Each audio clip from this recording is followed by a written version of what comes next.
আন্তর্জাতিক গুম প্রতিরোধ দিবস উপলক্ষে জাতীয় প্রেস ক্লাবে আলোচনা সভা ও দোয়ার আয়োজন করে ইসলামের ছাত্র শিবির। সভায় উপস্থিত ছিলেন দীর্ঘ ৮ বছর গুম থেকে ফিরে আসা অবসরপ্রাপ্ত ব্রিগেডিয়ার জেনারেল আমান আজমি সহ গুমের শিকার পরিবারের স্বজনরা। স্মৃতিচারণ করেন দুঃসহ সময়ের। কাউকে না কাউকে প্রতিরোধ করতেই হবে, তো ভবিষ্যতে যেন এই ধরনের কোনো রকমের অপকর্ম না হয়, এই জন্য একটা ব্যাপক জনসচেতনতা গড়ে তুলতে হবে।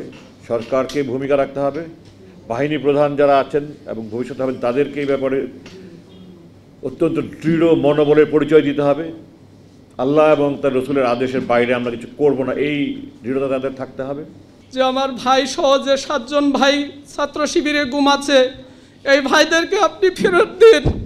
আমার উপর অনেক বেশি নির্যাতন করে। এক পর্যায়ে তারা বলে যে কয়েকজনকে ধরে আনার পর বলছে যে আমাকে বলতে হবে যে হ্যাঁ এরা এই হত্যার সাথে জড়িত।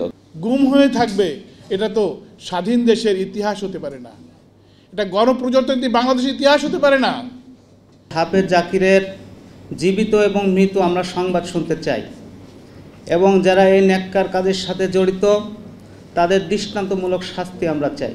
অনুষ্ঠানে ইসলামের ছাত্র শিবির সভাপতি জাহিদুল ইসলাম অনতিবিলম্বে গুমের শিকারদের পরিবারের কাছে ফিরিয়ে দেওয়ার দাবি তোলেন। একটি পরিবারের জন্য কতটা কষ্টের এবং কতটা নির্মম হতে পারে যে তিনি তার সন্তান কি বেঁচে আছেন নাকি তিনি এ দুনিয়া ছেড়ে চলে গেছেন, এই তথ্যটুকু জানারও যে অধিকার, মৌলিক অধিকার, সেটাও তারা তাদের অধিকারটুকু পাচ্ছেন না। আপনার র্যাবেরাই ক্লিয়ারলি বলতে পারে আমাদের ভাইরা কোথায় আছে।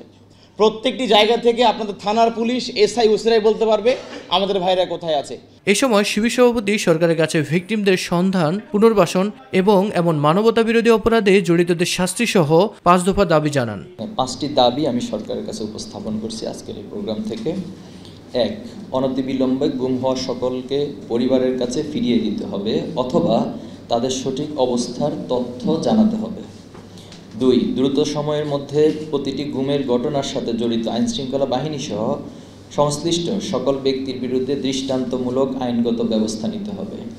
3, বিগত ফ্যাসিস্ট আমলের সকল প্রকার আয়নাঘরের বিস্তারিত তথ্য জনগণের সামনে উন্মুক্ত করতে হবে। মিফতাহ গালিব, মাই টিভি, ঢাকা।